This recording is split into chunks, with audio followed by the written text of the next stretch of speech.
Welcome back to my YouTube channel. Dear audiences, all of you are so well by the grace of Almighty Allah.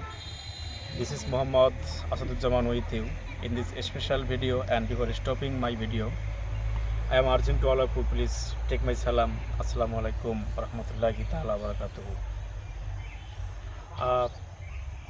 আজকের এই ভিডিওটি মূলত আমি একটা গুরুত্বপূর্ণ টপিকের উপর নিতে যাচ্ছি, যে টপিকটা অত্যন্ত গুরুত্বপূর্ণ হবে। কেমন গুরুত্বপূর্ণ? বিভিন্ন চাকরির পরীক্ষার্থী যারা রয়েছেন তাদের জন্য অত্যন্ত গুরুত্ব বহন করবে এই ভিডিওটি। তার কারণ, যেমন বিভিন্ন ধরি এনটিআরসিএ অথবা ব্যাংক অথবা বিসিএস, এই তিনটাই যদি ধরি, তাহলে সর্বপ্রথম আপনাদেরকে অবশ্যই প্রিলিমি দিতে হবে, রিটেন দিতে হবে, অ্যান্ড দেন ভাইভাই অ্যাটেন্ড করতে হবে।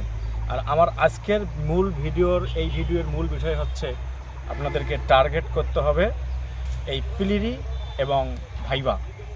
রিটেন এই ছোট্ট ভিডিওর মাধ্যমে সম্ভব নয়। রিটেন আসলে অনেক বেশি কিছু পড়ার জিনিস। আপনারা রিটেনে অবশ্যই টিকবেন, এটা আমার আশা। রিটেনের পর যে আপনাদের ভাইভা থাকে, ভাইভার যে প্রশ্নগুলো করা হয়, অর্থাৎ আপনারা যারা ইংলিশ লিটারেচারের স্টুডেন্ট তাদের জন্য এই ভিডিওটি। যারা সদ্য অনার্স কমপ্লিট করেছেন, করে চাকরি পরীক্ষা দিচ্ছেন, অথবা মাস্টার্স পরীক্ষা দিয়েছেন তারপর চাকরি পরীক্ষা দিচ্ছেন, তাদের জন্য এই ভিডিওটি অত্যন্ত ফ্রুটফুল।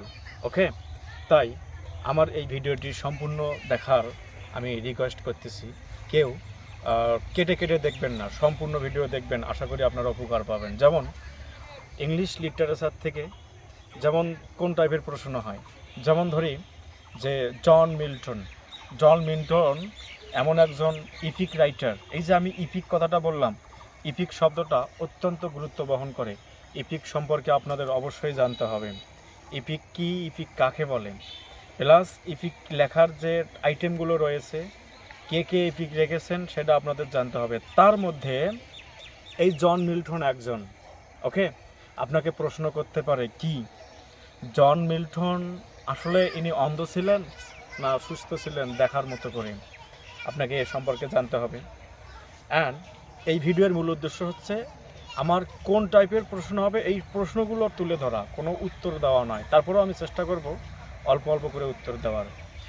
তারাও যদি জিজ্ঞেস করে যে was John Milton blind or not, you have to say at the phase of answering the question John Milton wasn't totally blind.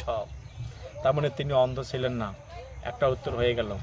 তার মানে এখানে আপনাকে যে কোনো ধরনের প্রশ্ন ধরে তারা আটকানোর চেষ্টা করবে, যে প্রশ্নগুলো গতানুগতিক ধরা হয় না, প্লাস এমন কোনো প্রশ্ন ধরবে যে প্রশ্নগুলো আনকমন। আমি বা আপনারা অনেক পড়লেন ভাইবার জন্যে, কিন্তু এই টাইপের প্রশ্নগুলো পড়লেন না, আপনারা ধরা খেয়ে যাবেন। তাই সব কিছু খুঁটিনাটি জেনে যাবেন ভাইবার জন্য। যারা ভাইবা প্রার্থী রয়েছেন, বিভিন্ন জায়গায় ভাইবা দিচ্ছেন, যারা ইংলিশ লিটারেচার স্টুডেন্ট রয়েছেন, তারা অবশ্যই এই বিষয়গুলো আপনারা অবশ্যই দেখবেন, ভালো করে নোট ডাউন করে রাখবেন। যেমন একটা প্রশ্ন বললাম, তিনি কি অন্ধ ছিলেন? No, he wasn't totally blind.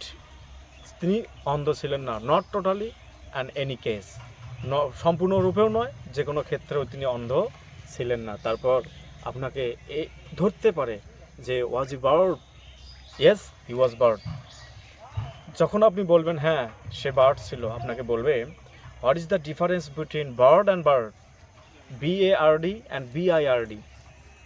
তখন এরকম আপনাকে বানানটা বলে, স্পেলিংটা বলে ডিফারেন্সিয়েট করতে হবে। You have to differentiate between the two at the phase of spelling out of the very two words, and then আপনাকে জিজ্ঞেস করবে, আপনি যখন স্পেল করবেন ভালো করে, আপনাকে জিজ্ঞেস করবে যে আপনি কি জানেন BARD বার্ড কি? তখন আপনাকে এর যথার্থ উত্তর দিতে হবে।